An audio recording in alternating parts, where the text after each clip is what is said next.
Industrial Light and Magic ha creado algunas de las imágenes más emblemáticas del mundo del cine.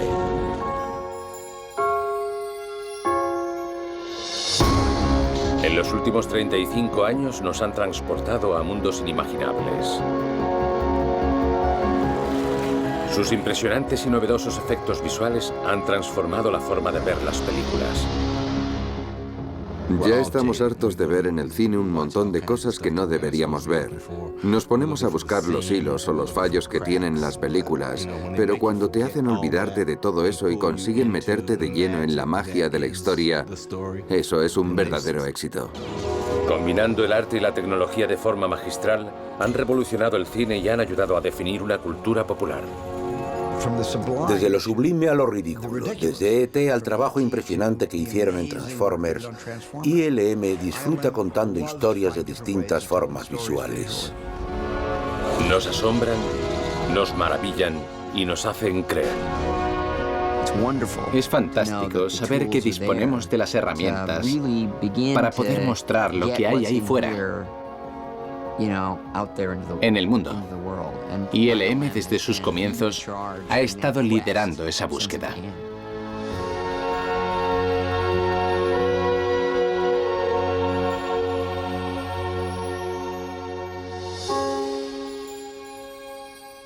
ILM introdujo la era digital que domina actualmente los efectos visuales.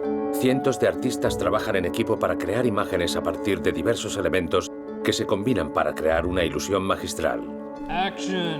ILM ha proporcionado los medios para que los cineastas puedan por primera vez lograr hacer cualquier cosa. Ahora se pueden crear mundos y personajes virtuales con una calidad casi fotográfica, como Iron Man 2 y Avatar. Pero estos avances tecnológicos no se han logrado fácilmente ni tampoco han sido fruto de un día. Las raíces de la magia del cine actual se remontan a 100 años atrás, pero la revolución de los efectos visuales modernos comenzó con una historia de una galaxia muy lejana. Industrial Light and Magic se fundó en 1975 para crear los complicados efectos especiales de una nueva película llamada La Guerra de las Galaxias, una aventura espacial soñada por el joven realizador George Lucas. Sus ideas resultaron revolucionarias en Hollywood en ese momento. Quería hacer una película de acción, quería hacer amplias panorámicas con las naves espaciales, quería hacerlo con tomas muy cortas para que dieran mucho ritmo y movimiento a las escenas, quería que resultase muy cinemático y en ese momento aquello era imposible. No se podía hacer eso con efectos especiales y cuando el estudio me preguntó cómo lo iba a conseguir les contesté, no os preocupéis, ya encontraremos la forma. Sabía lo que quería hacer pero no sabía cómo. En ese momento los departamentos de efectos especiales de los grandes estudios casi habían desaparecido y George Lucas pudo comprar equipos antiguos a precio de saldo y montar ILM en un almacén en Van Nuys, California. Con el apoyo de la 20th Century Fox, George Lucas y el productor Gary Kurtz contrataron a un experto en efectos fotográficos, John Dykstra, para que dirigiese los trabajos. Dykstra reunió a un grupo heterogéneo de estudiantes, artistas e ingenieros que combinaron sus diferentes habilidades mecánicas, fotográficas y de maquetación para crear el escenario de la fantástica saga espacial. Crear ILM para hacer la Guerra de las Galaxias fue como apostarse todo a una jugada. Estábamos asumiendo un gran número de riesgos y éramos muy ingenuos pensando que podíamos ganar esa apuesta. Pero tuvimos la suerte increíble de que George e incluso la Fox, a su manera, estaban dispuestos a respaldarnos. Cuando leí el guión de la película me quedé alucinado. Pensé, ¿qué es esto? Un montón de géneros diferentes unidos en una película espacial enorme. Y en cada una de las últimas 30 o 40 páginas había un montón de tomas de efectos especiales de la batalla. Parecía que no iban a acabar nunca. La primera vez que leí el guión de la Guerra de las Galaxias, me encontré algunas líneas que resultaban preocupantes. La descripción era lo nunca visto, abrumadora para la mayoría de ejecutivos y productores, incluso para los directores. Teníamos que hacer 365 tomas para la película, algo que nunca había pasado en una película de efectos especiales. Y lo divertido es que sabíamos que se podía hacer porque contábamos con un grupo extraordinario de talentos. Para crear un universo creíble en la era predigital, conocida como la era fotoquímica, ILM tuvo que desarrollar el uso de técnicas tradicionales de efectos manuales como la animación y la modelación de criaturas de goma. Los artistas usaban pinturas mate sobre cristal para ampliar el campo de acción y el valor de producción de las escenas, que luego fotografiaban y combinaban con otros elementos de acción en vivo. Se construyeron maquetas y miniaturas con muchos detalles que luego se filmarían contra una pantalla azul para poder colocar otros elementos en la escena. ILM realizó un proceso llamado composición óptica, reutilizando una antigua impresora óptica que permitía fotografiar una serie de diapositivas y convertirlas en una secuencia cinematográfica. Yo sabía lo que quería y a lo que me enfrentaba, pero me chocaba una y otra vez con la tecnología. A veces había como 100 elementos diferentes a la vez que se tardaban 24 horas en montar, y si cometías algún error con un solo elemento había que volver a empezar. No había segundas oportunidades. Si algo salía mal, se acabó. Tenías que volver a empezar todo el proceso y eso complicaba mucho las cosas. Hacía falta un gran equipo y mucha concentración para conseguir que una maqueta proyectada a gran velocidad estallase con la suficiente rapidez y en la dirección adecuada. O pasar 12 horas grabando personajes de animación para una escena que solo iba a durar 4 segundos. No podía haber ningún error. No se podía fundir ninguna bombilla ni podía uno tropezar sin querer con nada en ninguno de los fotogramas de la película. Tenía que parecer real, esa era la dificultad, y teníamos que inventar soluciones, pero teníamos mucha confianza los unos en los otros y había un gran espíritu de camaradería, en el que muchos de nosotros conseguimos aportar nuestras mejores ideas. John Dykstra diseñó el revolucionario Dykstraflex. Este sistema de cámara controlado por el ordenador era capaz de realizar y repetir movimientos de cámara precisos en varios ejes. El Dykstraflex facilitaba la unión de múltiples elementos en una sola toma dinámica y ya no hacía falta usar la cámara fija, como había sido la norma en la fotografía de maquetas durante 100 años. Es como si estuviéramos en Florencia durante el Renacimiento. Había muy pocos sitios donde se hiciera este tipo de efectos visuales y había muy pocos artistas que pudieran hacerlo. Era algo muy raro, pero maravilloso porque significó el renacimiento de la industria. La Guerra de las Galaxias fue el comienzo del renacimiento de los efectos visuales. Esta película despertó a un gigante dormido. George observó el mundo desde una perspectiva antropológica y pensó, ¿qué nos falta aquí?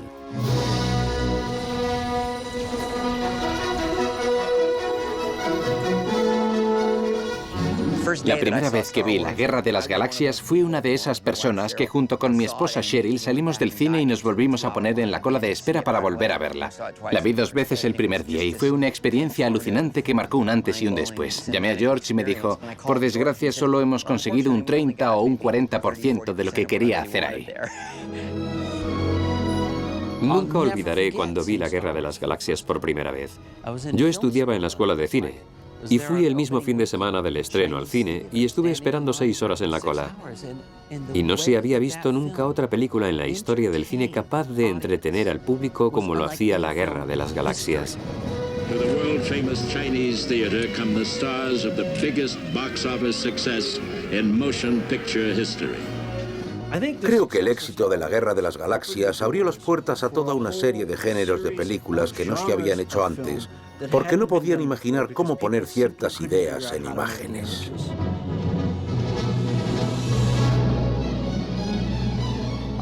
ILM surgió en cierto modo del renacimiento del cine, que en realidad es una especie de truco. Por eso nuestro trabajo consiste en engañar. Gracias al éxito histórico de la Guerra de las Galaxias, George Lucas pudo montar un centro de cine a las afueras de Hollywood, que luego trasladó al condado de Marin, en el norte de California, donde construyó el rancho Skywalker. ILM se estableció en San Rafael, una población cercana, dentro de un insulso edificio conocido como Kerner Optical, su sede hasta el año 2005.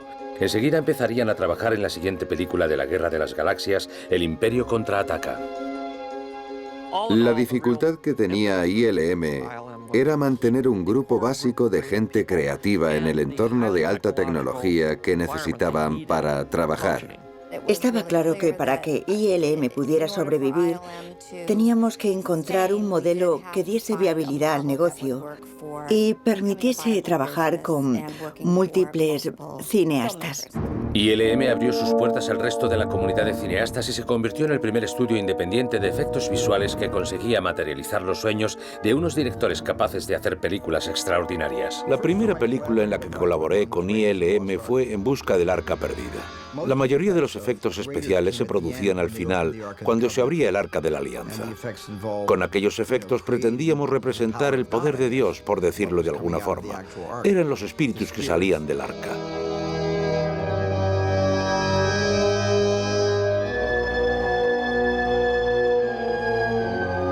Aquella escena presentaba muchos retos. Quería que la cara del nazi malo implosionase, que la cabeza de Toad se derritiese y que la cabeza de Belloc explotase. Yo no sabía cómo hacerlo y lo dejé en manos de esta gente que había hecho la Guerra de las Galaxias. Pensé que si habían sido capaces de hacer aquella película podrían conseguir que se derritiese una cabeza. Y dieron con una solución genial que consistió en crear una cabeza de cera y derretirla.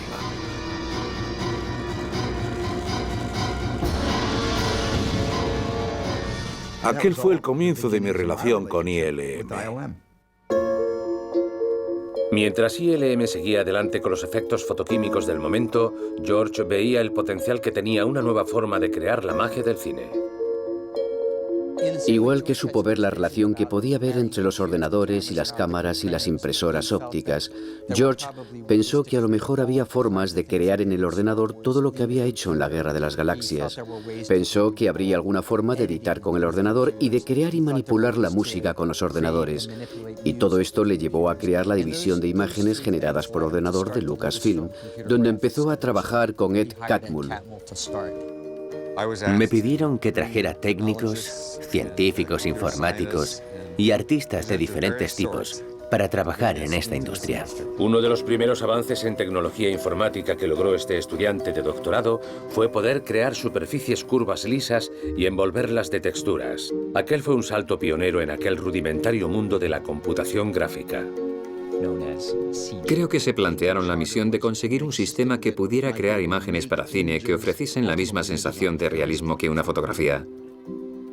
Y mientras tanto, surgió Apple y Dennis Muren nos había pedido dejar el trabajo durante 6 meses para aprender a usar este Apple. Y él fue el primero que se lanzó a aprender lo que Ed y los demás estaban haciendo. De esa forma pude trasladar a ILM la tecnología que estaba desarrollando nuestra división informática como tenía que ser. George asumió grandes riesgos financiando este proyecto, pero fue un gran visionario porque todo salió muy bien. Las actuales y poderosas imágenes generadas por ordenador deben sus orígenes a este primer grupo de computación gráfica que en 1982 pudieron demostrar por fin sus habilidades creando una secuencia para Star Trek II, La ira de Khan. Se pasaron 5 meses desarrollando hardware y software, avanzando en la delineación de texturas, el desenfoque en el movimiento, la pintura mate digital y la composición de programas para crear la primera toma de efectos visuales que se hacía mediante ordenador para una película de cine. En aquel momento pareció increíble, aunque ahora parezca que se ha quedado antiguo, pero marcó el comienzo de lo que vendría después. Cuando Dennis Muren vio las cosas que podían hacerse por ordenador, logró crear, por ejemplo, El caballero de la vidriera, de El secreto de la pirámide. Dennis nos dijo, ¿por qué no intentamos hacer la animación por ordenador? Y esa idea era muy innovadora y avanzada. Y significaba mucho trabajo porque en aquel entonces no disponíamos de las herramientas. Tenía que coger los rollos y proyectarlos sobre la pantalla de mi ordenador y ajustar manualmente la animación con el movimiento de la cámara. No sé si había trabajado tanto en mi vida para hacer solo 6 tomas. Pero mereció la pena porque cuando se estrenó El secreto de la pirámide, la gente que trabajaba en la industria de los efectos especiales no tenían la menor idea de cómo se había podido hacer. El caballero de la vidriera fue el primer personaje generado por ordenador para el cine. Esta película fue nominada para un premio de la Academia por los mejores efectos visuales. Fue una prueba de la influencia que ya iba adquiriendo la tecnología informática. El trabajo de ILM en la animación stop motion y los efectos ópticos seguían avanzando hacia el reino digital con la siguiente película de George, una fantasía épica que pidió dirigir a Ron Howard. Dennis Muren nos llamó a George y a mí a su oficina y nos dijo: estamos empezando a usar ordenadores para trabajar con películas digitalmente. Era la primera vez que oía eso en mi vida. Decía que estaban mezclando imágenes y que necesitábamos realizar una transformación durante la película. En ese momento pensé que sería una transformación como se habían hecho siempre las del hombre lobo a base de disolver cortes. Pero nos dijo que se podía hacer en una sola toma, lo que me parecía asombroso. Y añadió, no puedo garantizaros que vaya a funcionar, pero a lo mejor sí. Aquella fue la primera escena de mutación que se había hecho en el cine. Y al final parecía hecho por arte de magia, como la que se ve en un escenario donde no hay trucos de cámara. Aunque en este caso había mucha tecnología detrás, y todo ello eran grandes avances. Aquello fue algo extraordinario. A finales de los años 80, el ordenador amenazaba los antiguos métodos analógicos. El grupo de imágenes generadas por ordenador de Lucasfilm había desarrollado unas herramientas excepcionales que acabarían siendo de uso generalizado. El primer sistema de edición digital, el primer sistema de audio digital, un escáner láser para cine y un potente ordenador gráfico para la composición digital y creación de imágenes de alta resolución. El ordenador de imágenes Pixar y su software RenderMan para el procesamiento de las imágenes permitió crear un revolucionario cortometraje de animación, Andrean Wall-E, que le sirvió de inspiración para perseguir el ambicioso objetivo de crear un largometraje de animación. En ese momento, por la situación económica que había, George se dio cuenta de que no podía costearlo todo, que estaba haciendo demasiadas cosas a la vez. Nos reunimos con George y le dijimos que queríamos hacer una película de animación, pero él no quería hacerla. Ahí fue cuando decidimos vender el grupo para formar una compañía independiente que sería lo que hoy es Pixar. Montamos nuestro propio grupo de imágenes generadas por ordenador dentro de ILM en lugar de en Lucasfilm, con el objetivo de crear imágenes por ordenador solo para películas y nos fue muy bien. Tardamos un par de años o así en despegar, en aprender algunas cosas y al final conseguimos hacer Abyss. Creo que Abyss fue precursora en la creación de personajes digitales por ordenador para películas de imágenes reales. Resultaron ser nada más que unos 90 segundos de animación, en los que se combinó la computación gráfica con técnicas tradicionales de composición óptica, por lo que se dio como un paso de transición. Aquello era algo muy novedoso para nosotros. En aquel momento no había procedimientos establecidos para hacer nada de esto y tuvimos que inventarlo todo sobre la marcha. Fue muy emocionante ver lo que había sido una mera promesa durante tanto tiempo y al mismo tiempo muy difícil de hacer porque nadie lo había hecho antes. Ahora se disponía de los equipos necesarios, las herramientas necesarias, el software necesario y era una simple cuestión de saber aprovecharlos.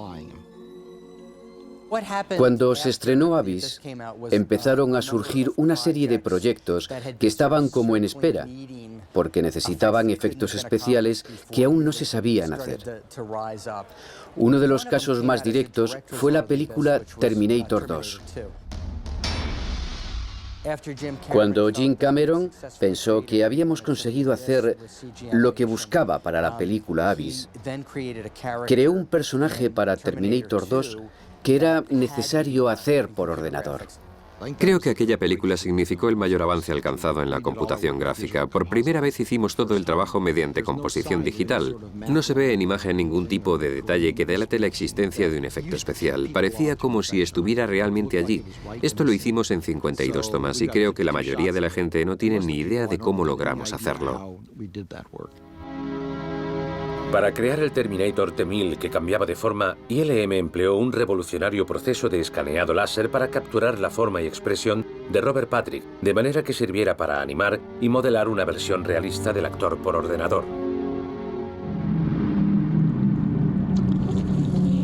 Para hacer las imágenes de animación de esta película tuvimos que lograr muchos avances para que todos los reflejos que hay sobre la figura no estropeasen su geometría y para poder abrir el plano en la cámara del ordenador y que coincidiera con la imagen captada por la cámara que grababa la imagen real. Así podíamos seguir los pies del personaje cuando caminaba sobre el suelo de baldosas ajedrezadas, de donde surgía una cabeza. Aquello fue muy complicado de hacer, era el mayor logro del momento. La gente de la industria estaba viendo cómo estaba cambiando todo. Se estaba mentalizando de la importancia que estaba cobrando la tecnología en el cine, lo que presagiaba que iba a llegar a algo grande.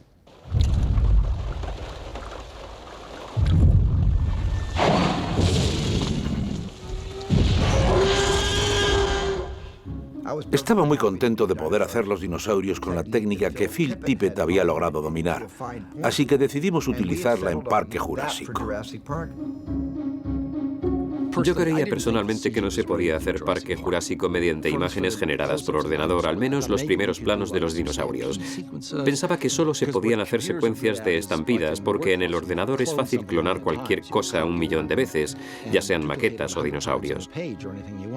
Por ejemplo, podemos clonar este Gallimimus 20 veces para que corran todos de la misma forma. Eso es lo que resulta difícil hacer con la animación stop motion. Pero empezamos a hacer pruebas mediante computación gráfica antes de empezar la película. Y las pruebas cada vez iban saliendo mejor. Hasta que un día Dennis Muren vino a verme y me dijo, creo que deberíamos hacerlo por ordenador. Te voy a hacer una prueba para que la veas. Dennis estaba haciendo pruebas por su cuenta, mientras nosotros seguíamos un camino convencional, hasta que Dennis fue a hablar con Steven y le convenció. Podemos hacerlo, te lo garantizo, y quedará fabuloso. La prueba era una manada de Gallimimus corriendo, aunque sin acabar. Básicamente puso solo sus huesos en movimiento, pero no quedaba artificial en absoluto. Era completamente realista. Parecían esqueletos que hubiesen cobrado vida y estuvieran correteando por Hawái.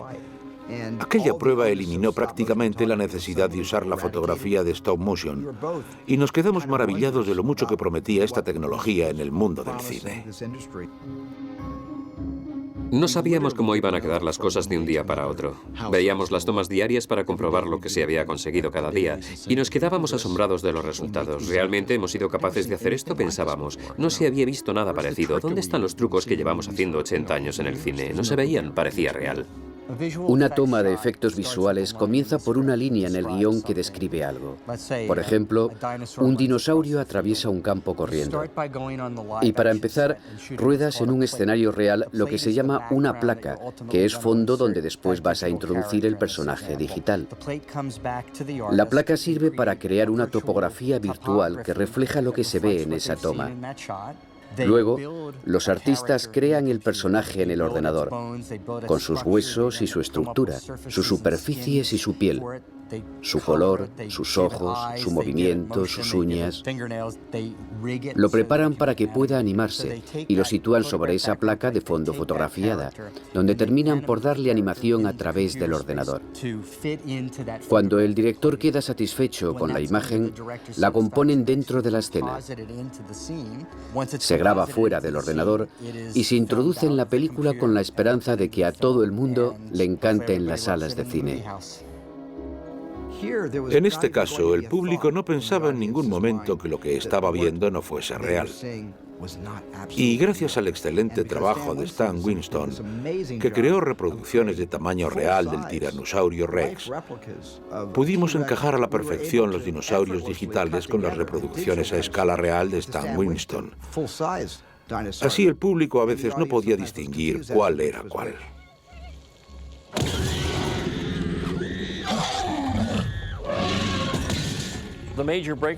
El gran avance se produjo cuando Steve se convenció de la idea de dar el salto de lo analógico a lo digital.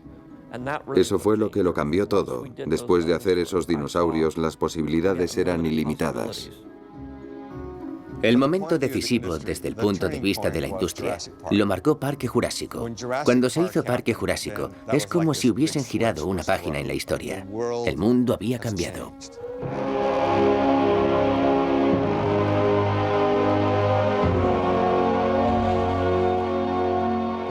Inició una especie de revolución y de evolución que empezó a desarrollarse a una velocidad vertiginosa. Me quedé maravillado con lo que ILM sería capaz de hacer con todo lo demás, aparte de los dinosaurios, en los años posteriores.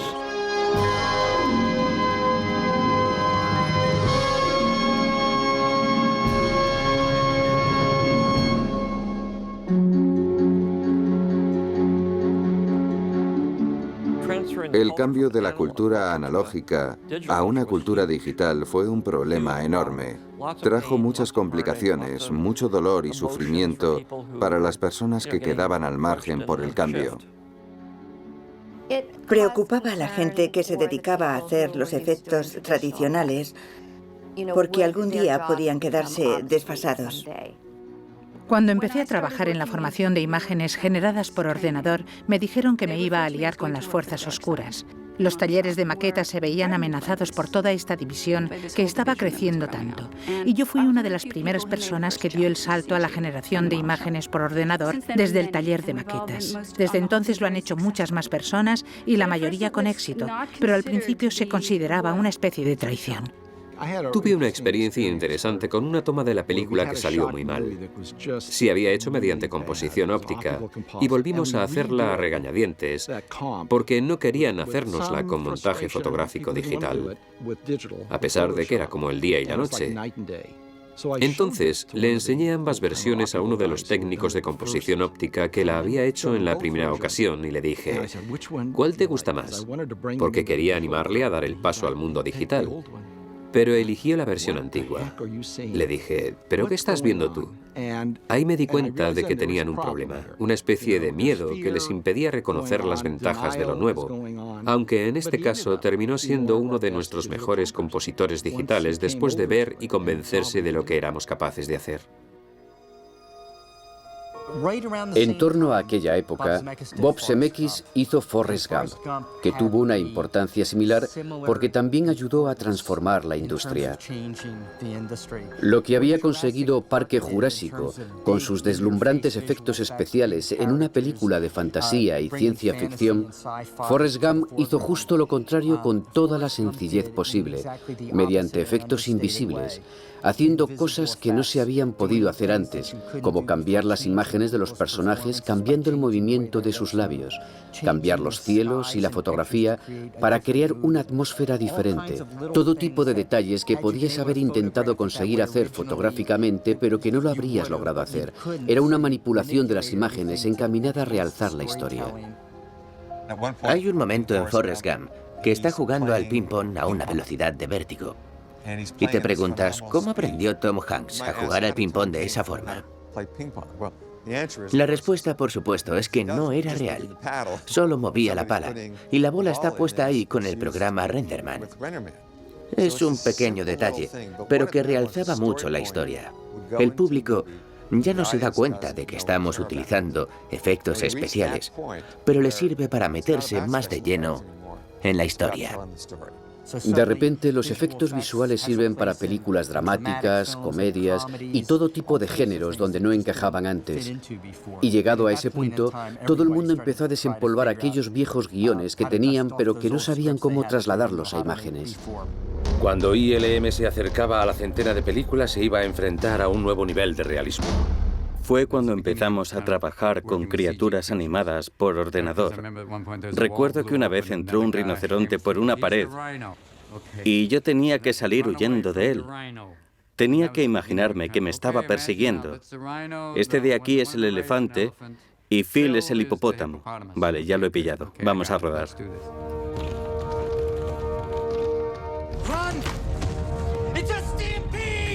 La actuación consiste en huir constantemente, porque no te enfrentas a personajes con los que puedas dialogar, porque no hablan, te están persiguiendo o te quieren matar, o huyen de ti, o estamos ambos aterrados de miedo.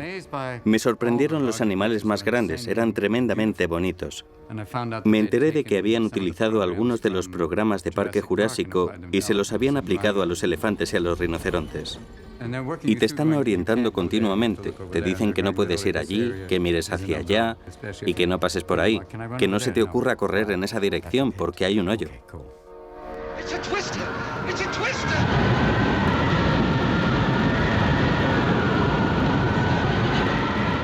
El tornado de El Mago de Oz resultó sorprendentemente realista en comparación con otros efectos que he visto. Y la escena es también muy bonita.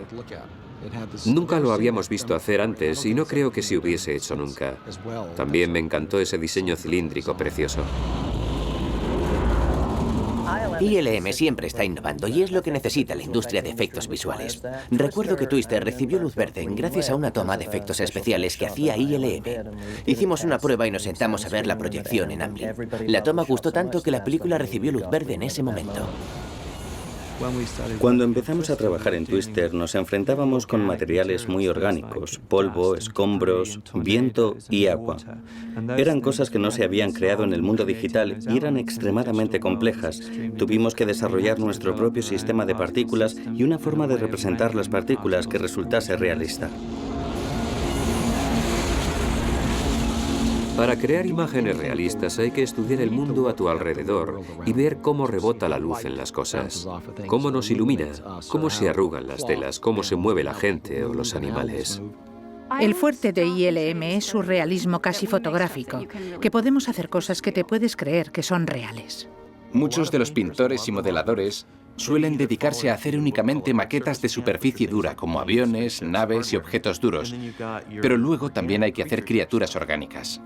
Me ayuda a volver a las cosas reales. Estudiar la naturaleza para ver la utilidad que tiene una pluma, qué estructura tiene, su forma tan maravillosa. E intento realizar mi trabajo con ese mismo entusiasmo y curiosidad. Para crear esa realidad, los supervisores de efectos especiales dirigen un ejército de directores de producción, artistas y técnicos para crear las imágenes más complicadas a tiempo y sin salirse del presupuesto. Todo empieza en el departamento artístico de ILM. Los artistas y el departamento artístico somos como la punta de lanza a partir de la cual se realizan todos los demás trabajos. En muchos casos, ILM es la que se encarga de diseñar las secuencias de los efectos, las criaturas o los ambientes del mundo de nuestros clientes, de los directores con los que trabajamos. Muchas veces el director tiene ideas que requieren hacer imágenes que no se han hecho nunca. El supervisor de efectos visuales deja este reto en manos del Departamento de Investigación y Desarrollo de ILM. Una de las grandes ventajas de ILM es que tienes un departamento de investigación y desarrollo al que puedes ir y decirle: necesito humo controlable y tiene que hacer esto. Y tienes a un equipo genial de personas inteligentes que te consiguen el humo y te lo hacen de la mejor forma. Todo lo que se ve en la pantalla está meticulosamente unido con cientos o miles de elementos diferentes que están ahí porque algún artista los ha puesto ahí. Disponen de herramientas que cada vez añaden más complejidad al trabajo, pero siempre con el control necesario para darle al director las imágenes que busca. El supervisor de efectos visuales es el responsable de proporcionar en el plató los elementos de acción real a los artistas de ILM. Cuando trabajas en fotografía principal, tienes un equipo de 300 o 350 personas que te están costando 180.000 euros al día. Y ante cualquier pregunta tienes que saber responder. Todo el mundo se dirige a ti. Tienes como 2 segundos para decir lo que necesita hacer toda esa gente y que lo hagan. Una de las cosas que me encantan de ILM es su metodología. Procuramos crear una atmósfera en donde la gente creativa sea libre para compartir sus opiniones sobre las cosas. Si alguien tiene una buena idea sobre una toma, la dice. Y cuando la gente es sincera sobre lo que piensa, se trabaja mejor. Es increíble a veces cuando existe alguna dificultad porque todo el equipo lleva días o semanas pensando en cómo solucionar determinado problema. Ves la creatividad que se desarrolla en el grupo en ese momento y sientes que ha merecido la pena contribuir a algo que no se ha hecho nunca. A las puertas del nuevo milenio, George Lucas volvía a ILM como cliente con la abrumadora tarea de crear 3 películas nuevas de la Guerra de las Galaxias.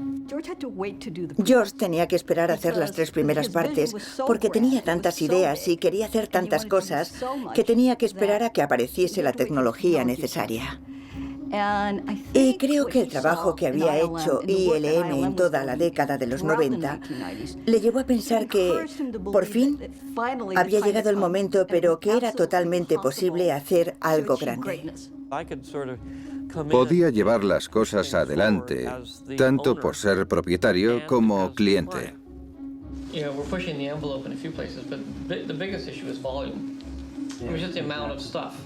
Estábamos intentando hacer una serie de efectos visuales que no se habían hecho nunca, y más del 90% de esa película contenía algún tipo de efecto visual. Ampliamos el departamento de generación de imágenes por ordenador a más del doble para esa película y se podía producir un cambio cultural en la compañía por lo mucho que estábamos creciendo. Existía ese temor de no saber si estábamos intentando abarcar demasiado. It's not just that we have to do it for this picture, we have to do it for 2 more pictures, and also if this picture works, then everybody also want it done for their picture. And what are we going to do? Hicimos más de 2000 tomas de efectos visuales. Había tantos aspectos de lo que se necesitaba representar que no se podía hacer con las herramientas que había en ese momento. Fue doloroso, amedrentador y muchas cosas más. Necesitabas a alguien que te cogiera de la mano y te dijese, yo cargaré con la culpa si esto no funciona. Y eso es lo que siempre he hecho yo en mis películas.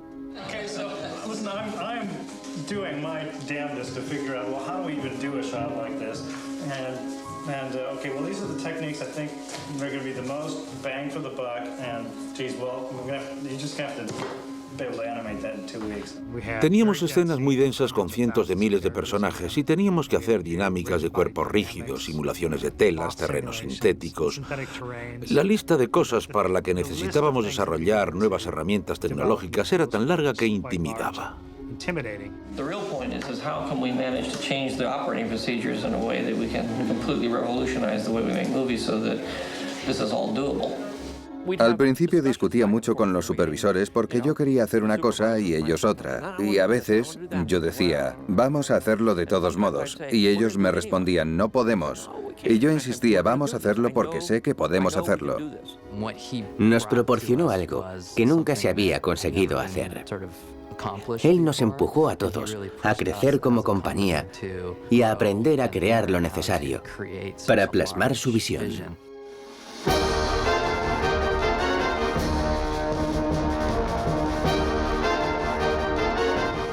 Para crear una película tan complicada como esta, hace falta desarrollar confianza en el proceso y enfrentarse a los grandes problemas paso a paso, descomponiéndolos en problemas más pequeños y estos a su vez en otros más pequeños, hasta que consigues reducirlos a un tamaño que pueda manejarlo una sola persona. Y cuando llega un nuevo gran proyecto que presenta retos desconocidos, tienes que mantener la serenidad pensando que esto lleva haciéndose mucho tiempo y que el proceso funciona, que funciona siempre.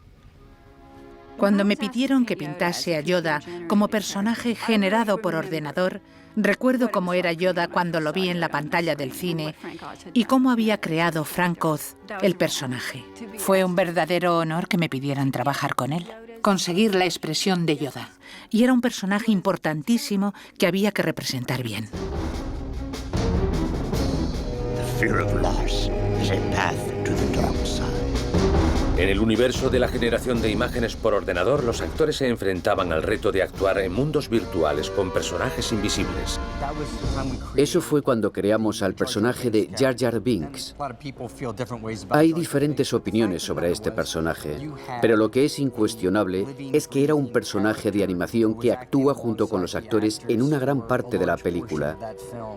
Y eso demuestra que se pueden colocar personajes digitales junto a los actores reales y que funciona.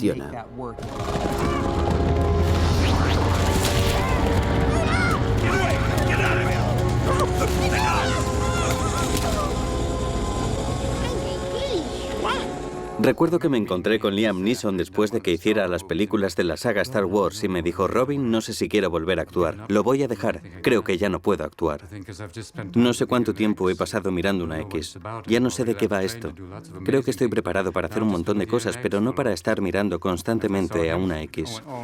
Y yo pensaba, pobre Liam, han acabado con él. Me habría gustado hacer el personaje de Yoda. Habría sido muy divertido porque he trabajado en Barrio Sésamo y sé que puedo soportar que haya un hombre ahí debajo haciendo. Syntax none have. The dark side clouds everything.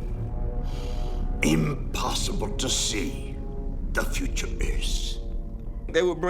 Traían el muñeco para que pudieras verlo y hacerte una idea de la altura que tenía, dónde iba a estar, y a veces tenía que andar con él y hablar con él, que por cierto era algo nuevo porque no solía andar ni hablar. Son cosas nuevas que lograron hacer con él. Me gustó hacerlo porque yo soy hijo único y jugaba mucho a solas. Me inventaba cosas y estoy acostumbrado a luchar con cosas imaginarias y a hablar con personajes imaginarios, así que era perfecto para mí. Cuando veo a actores que se quejan de ello, les miro y les digo, ¿dónde tienes la imaginación? Es una ocasión perfecta para hacer lo que quieras. Fue una gran satisfacción saber que iba a formar parte de algo que cambiaría la forma en que se hacen y ven las películas en el presente y el futuro. La amenaza fantasma se estrenó el 19 de mayo de 1999 y se convirtió en la película de la saga de Star Wars que más ingresos generó de todas. Allanó el camino de los 2 episodios siguientes que se rodaron en su totalidad con cámaras digitales de alta definición y presentó el mayor número de personajes y ambientes virtuales de la historia del cine. George volvió a dar vida al universo de la Guerra de las Galaxias de una forma totalmente nueva.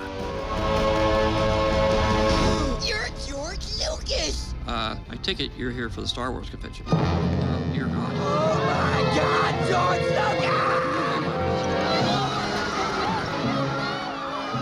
Lucas! Todas las películas que ha hecho Lucasfilm han sido importantes desde el punto de vista cultural. La gente siente mucho cariño por el vestuario, los carteles y otros recuerdos porque forman parte de algo grande que han vivido. Cuando ando por aquí, todo lo que veo me llena de recuerdos de las películas que he visto y de la experiencia que he tenido. Fue increíble ver todo el vestuario. Era como el paraíso del adolescente. Volví a sentirme como con 12 años. That's so cool.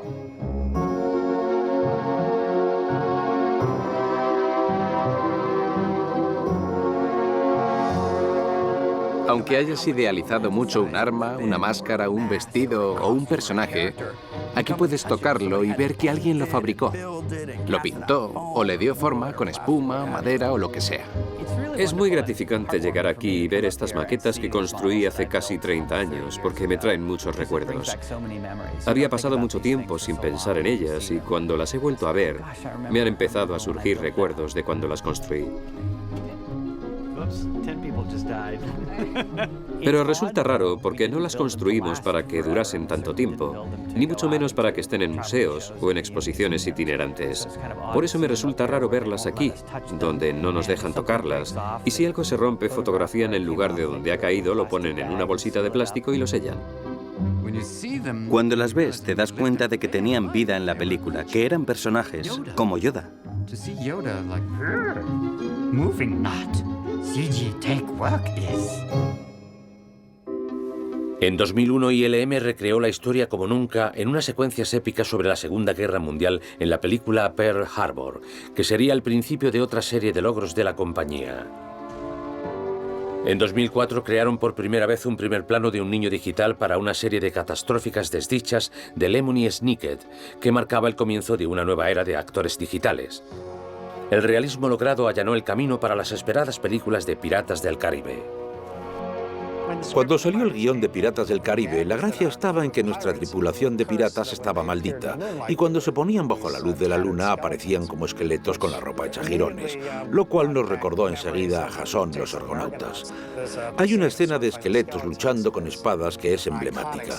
Me vino a la mente nada más leer el guión, y era una ocasión muy divertida para rendir homenaje a la obra de Rey, aunque actualizada con las nuevas tecnologías. En la serie de los Piratas del Caribe se empleó tecnología de captura digital de movimiento, un sistema avanzado de sensores que registra la interpretación de los actores y usa la información para animar los personajes digitales. Todos los personajes fueron creados con efectos visuales. No utilizaban maquillaje, solamente se ponían un traje gris. Y para los actores a veces resulta difícil interpretar una escena con un personaje que lleva un traje gris y un gorro. Pero como son grandes profesionales, hicieron un trabajo fantástico. Lo más complicado de hacer en Piratas del Caribe fue lo de Davy Jones. Llevaba puestos unos sensores de captura del movimiento, un montón de puntitos en la cara. Pero Bill Nighy era un gran personaje. Creo que fue la primera vez que veía transferir esa representación del actor a una criatura animada por ordenador. Fue algo muy complejo. Conseguir que todos esos tentáculos se moviesen como debían era un reto enorme. Porque, aunque se ve la forma del tentáculo en el ordenador, si te equivocas de dirección, pueden penetrar unos dentro de otros. La idea de que pueden golpearse y reaccionar no la proporciona el ordenador. Había que calcularla. Y hacen falta un montón de cálculos para conseguir algo así. Todo era increíblemente detallado. Fue un gran trabajo de los maquetistas, de los pintores de texturas y de todos los que contribuyeron de diferente forma en esta película para dar vida a un barco y a una tripulación tan complicada. La tecnología cambia muy rápidamente y va siendo cada vez mejor, por lo que los artistas y los supervisores de ILM cada vez tienen más juguetes con los que divertirse y con los que traspasar los límites, que es justo lo que queremos conseguir. Prosperamos desarrollando nuevas técnicas para lograr algo que nunca se haya hecho, por lo que no ponemos trabas a la imaginación. Inspirado por la versión original de 1953 de La Guerra de los Mundos, Steven Spielberg volvió a unirse a ILM para volver a elevar a nuevas cotas la narración visual.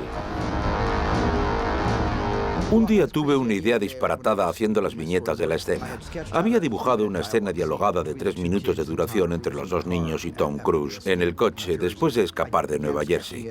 Empecé a dibujarla en distintos cortes, primeros planos, planos de perfil y sobre el hombro, y acabé tirándolo todo porque no me resultaba emocionante. Y pensaba, tiene que haber alguna forma de hacer esto. Y si lo hiciera todo en una misma toma, entonces llamé a los técnicos de previsualización e hice un visionado previo de toda la escena con la cámara en movimiento, que atravesaba el coche en un determinado momento, pasaba por el cristal de atrás, salía hasta el centro de la autopista para dejar paso a los coches que va dejando atrás y volvía a entrar otra vez por el cristal.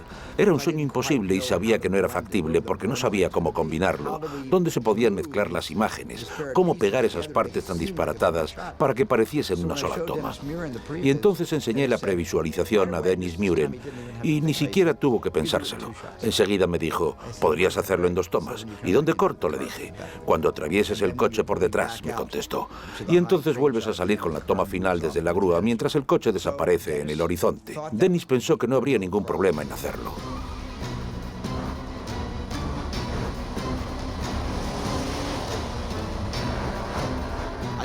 Creo que no se nota que hay un efecto especial en estas escenas porque no hay cortes de cámara. Se rueda estilo documental y da una sensación de sorpresa que es mucho más realista e inmediata, algo que es difícil de conseguir con cualquier tipo de efecto.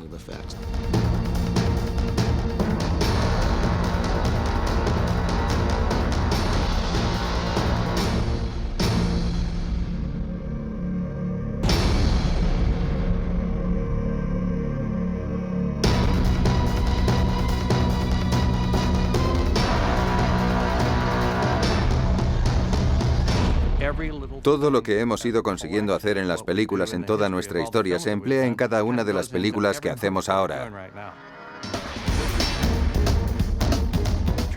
En Transformers hay una colección colosal de todas estas ideas que significaron algún avance en su momento, pero hemos llegado a un punto en la generación de imágenes por ordenador donde hemos logrado hacer objetos duros y brillantes, sí, pero ¿acaso se ha conquistado su iluminación?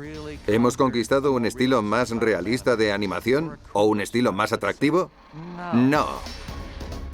Siempre estamos cuestionándonos, ¿qué podemos hacer mejor? Luego empezamos a diseñar robots. Creo que al principio se hicieron muchos robots con un material cuestionable que parecía muy artificial. Después empezamos a hacer robots con fragmentos de, no sé cómo llamarlo, material espacial alienígena. Tanto Michael Bay, nuestro director, como yo veíamos que aquello no funcionaba. Y decidimos usar piezas de coches y dibujar escenas de una guerra real, porque si usted o yo vamos al cine y vemos algo que no entendemos, nos parece falso. Si queremos que parezca real, tiene que darnos la impresión de que está hecha con personas. Por eso, al final, optamos por utilizar diseños de cosas más o menos conocidas por todos. Creo que las escenas de transformación de la primera película eran algo que nunca se había visto. Había unas 10.000 piezas en movimiento.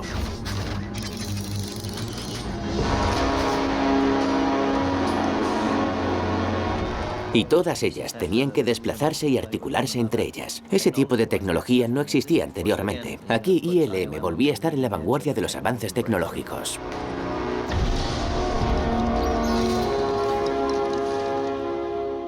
En Iron Man sacamos un montón de cosas que habíamos aprendido en Transformers y eso me dio mucha confianza para ser ambicioso con Iron Man, porque siempre había sido un poco escéptico con las imágenes por ordenador y creo que era porque en muchos casos no se habían hecho bien. Creo que uno de los retos iniciales era sorprenderle con la idea de que podíamos conseguir que el traje de Iron Man pareciese auténtico.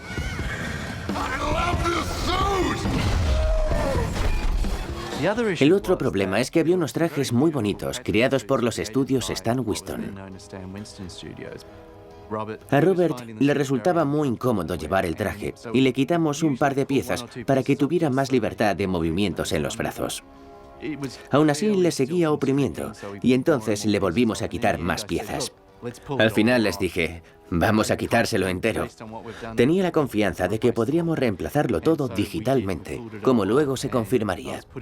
Y mientras le ponía los sensores a Robert, me decía, cuánto te quiero, por lo feliz que estaba de poder moverse y actuar libremente.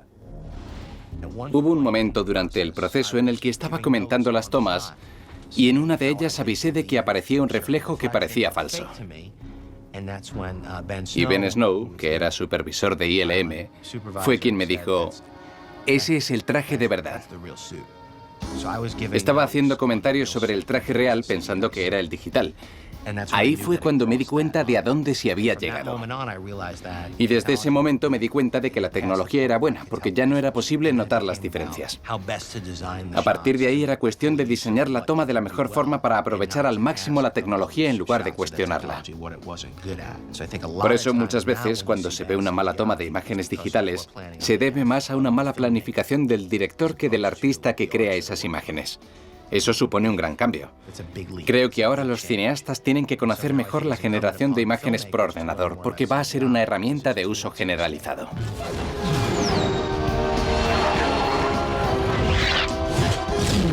El traje es la estrella de las películas de Iron Man.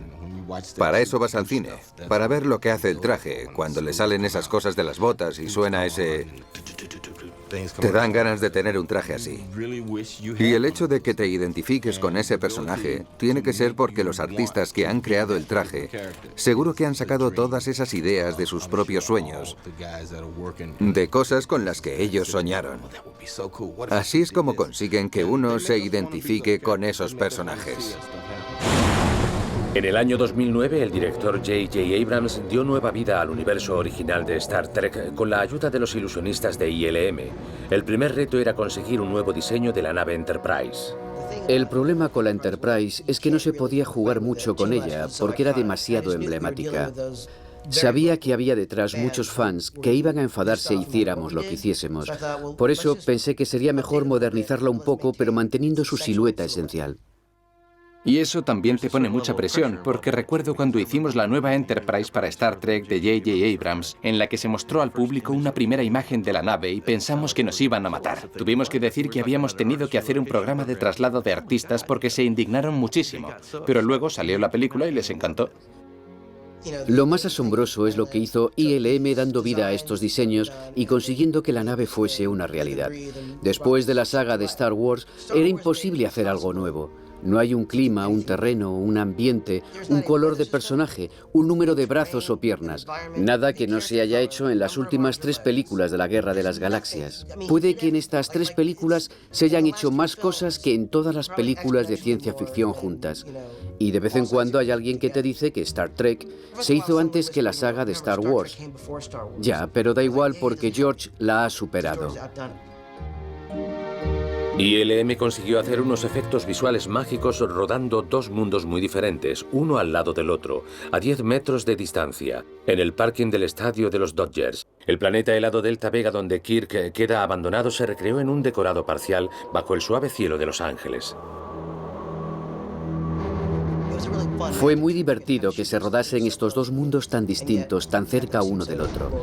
Se consigue una iluminación y una representación increíblemente mágica. Cuando lo ves te quedas con la boca abierta. Has podido estar trabajando con una toma durante meses, pero cuando vas a ver la película y ves la reacción del público disfrutas mucho. Desde ese aspecto es muy gratificante.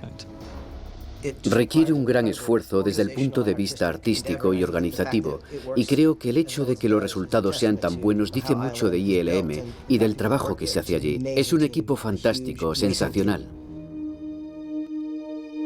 En el año 2005, ILM traslada su sede desde el condado de Marin al otro lado del Golden Gate, a un complejo de 8 hectáreas en el antiguo presidio.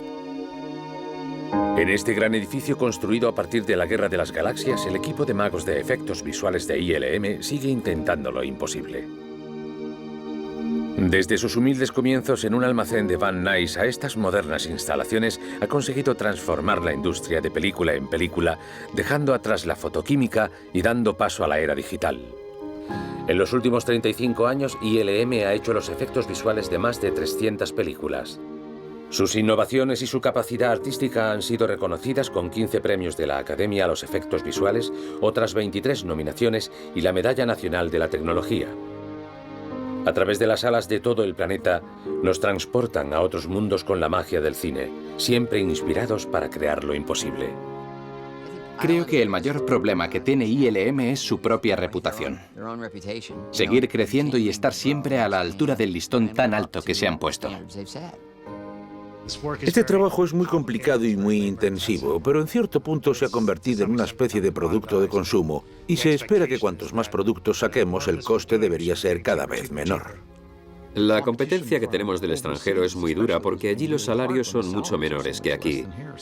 ¿Cómo es posible trabajar más rápido y mejor manteniendo la misma calidad? Y hemos tenido mucha gente que ha pasado por ILM, que han montado otras empresas, que están haciendo también un gran trabajo y que nos están obligando a superarnos para hacer algo que sea mejor de lo que está haciendo el resto de la gente. Me siento muy orgulloso de la obra de ILM.